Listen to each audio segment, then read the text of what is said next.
Welcome. Join us as we dive into Elsie's journey, an accidental alchemist turning scars into gold. The vibe in Elsie's Mentorship Hub buzzed with a mix of excitement and hope, creating an atmosphere that felt alive. Sunlight streamed through the large windows, illuminating the faces of the young professionals seated around the large mahogany table. Elsie, radiant in a simple yet elegant dress, surveyed the room, a warmth spreading through her chest. These were her golden seedlings, as she fondly called them, individuals who had weathered professional storms, tasted the bitterness of disappointment, and emerged, like her, seeking a path forward. "Welcome," Elsie began, her voice resonating with genuine empathy. "This is the Golden Crucible. It's more than just a program. It's a sanctuary, a place where we acknowledge the cracks, celebrate the repairs, and forge a legacy of strength together. I see a lot of familiar emotions in your faces." She paused, her gaze lingering on each face. There was Sarah, a bright marketing executive who had been unfairly scapegoated for a failed campaign. Juma, a talented software developer who had struggled with imposter syndrome and crippling anxiety. And Emily, a passionate teacher who had faced relentless bureaucratic obstacles and burnout, and other professionals. Their stories, though unique in their details, echoed Elsie's own journey. "I know many of you feel lost, perhaps even broken," Elsie continued, her voice softening. "I totally get it. I've been in your shoes, feeling the pressure, the disappointment, and that nagging fear of not being enough." A collective nod rippled through the room, a silent acknowledgement of shared experience. Elsie shared her own story, weaving in the lessons she had learned along the way. She spoke candidly about her ambition, her naivete, her blind trust, and the devastating consequences that followed. She didn't shy away from the pain, the self-doubt, or the moments when she wanted to give up. She connected with her mentees through her own experiences. "The key," Elsie said, "is to embrace failure and learn from it. Treat yourself kindly, learn from your experiences, and let those lessons drive your growth. Remember, still waters run deep. Find strength in stillness, wisdom in silence, and power in vulnerability." Elsie didn't just offer platitudes. She provided practical tools and strategies.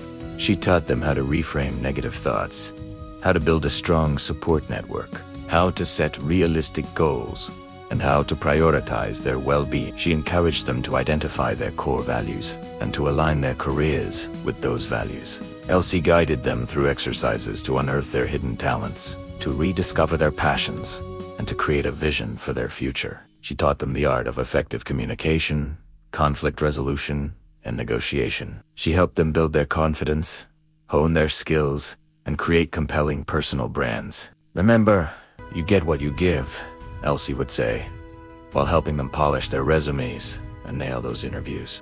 "Put your heart into your mentorship program and help more young people." Elsie took the time to really listen to each mentee, answering questions, cheering them on, and encouraging them to step out of their comfort zones. She shared anecdotes from her own life, highlighting the importance of perseverance, resilience, and self-belief.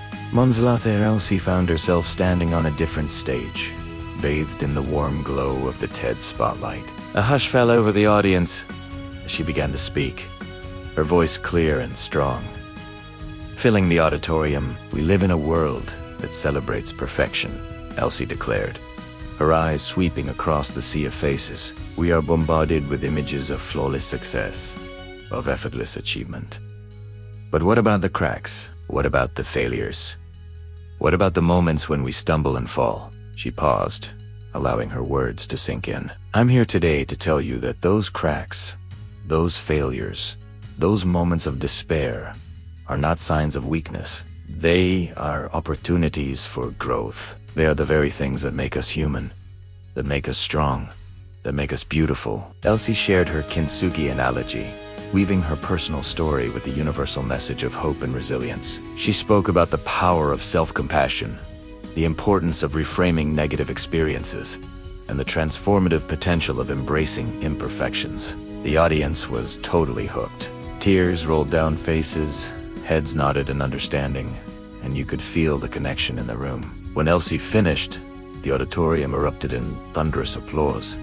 a standing ovation that seemed to go on forever. In the weeks that followed, Elsie's book, The Golden Crucible, Turning Scars into Gold, became a bestseller. People from all walks of life were drawn to her story, finding inspiration and solace in her words. At book signings, Elsie connected with so many readers, sharing their struggles, doubts, and dreams for a brighter future. Elsie's work did not go unnoticed. She received numerous awards and accolades for her mentorship program, her advocacy for mental health in the workplace, and her contributions to the community. At each award ceremony, Elsie took the opportunity to express her gratitude to her friends, her family, and especially to Maya, who had stood by her side through thick and thin. She dedicated her awards to the countless individuals who had shared their stories with her, inspiring her to continue her work. And then there was John. He entered Elsie's life quietly, unexpectedly, like a gentle breeze on a summer day. He wasn't the picture-perfect Prince Charming she had once dreamed of, but he was kind, intelligent, supportive, and deeply understanding. John admired Elsie's strength, celebrated her successes, and offered unwavering support during her challenges. He didn't try to fix her or change her. He loved her for who she was, flaws and all. Elsie, in turn, found herself drawn to John's quiet strength, his gentle humor, and his genuine compassion. She realized that he wasn't there to complete her, but to complement her, to walk alongside her on her journey. Their relationship was built on mutual respect, open communication, and a shared commitment to personal growth. They encouraged each other to pursue their passions, celebrated each other's achievements, and supported each other through difficult times. Elsie found that John wasn't intimidated by her success. He was proud of her. He didn't try to dim her light. He helped her shine even brighter. He was a true partner, a loving companion, and a source of endless joy. Elsie also discovered the importance of community. She found a group of like-minded individuals who shared her values, supported her dreams, and celebrated her successes. She volunteered at a local shelter, offering her mentoring services to women facing similar challenges. She reconnected with old friends, made new acquaintances, and found a sense of belonging that had been missing from her life. Elsie realized that if you want to go fast, go alone. If you want to go far, go together.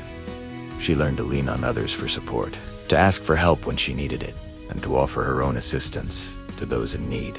Out of the blue, the board members from Elsie's old company, realizing their mistake, contacted her with a surprising offer. They wanted her to return, not as an employee, but as a partner, to help guide the company towards a more ethical and compassionate future. Elsie carefully considered the offer. It was tempting, a chance to prove her worth, to make a real difference in the corporate world. But after much deliberation, she decided that her true calling lay elsewhere. She politely declined the offer, thanking them for their recognition and wishing them well. She realized that she had outgrown that world, that her path lay in empowering others, in creating a ripple effect of positive change. Julian, her ex-boyfriend, also resurfaced, attempting to rekindle their relationship. He apologized for his past behavior, claiming that he had made a mistake, that he now realized what he had lost. Elsie listened to him with compassion, but she knew that she had moved on. She had forgiven him, but she had also learned a valuable lesson about self-respect and boundaries.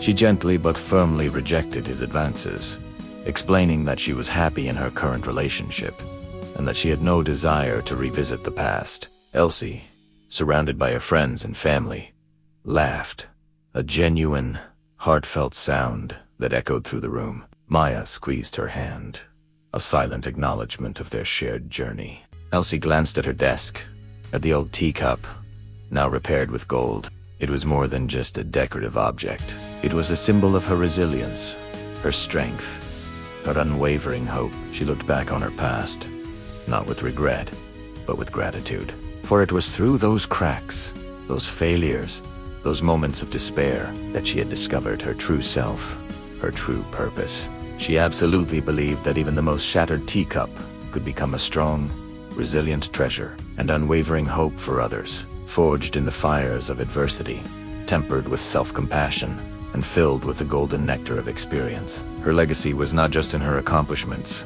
but in the lives she had touched, the seeds of hope she had planted, and the golden crucibles she had created for herself and for others. Elsie's life became a testament to the power of the human spirit, a beacon of light for those who had lost their way. A reminder that even in the darkest of times, there is always hope, always the possibility of transformation, always the potential to turn scars into gold. If this story touched you, like, share, and subscribe so others can enjoy it too. Thanks for watching.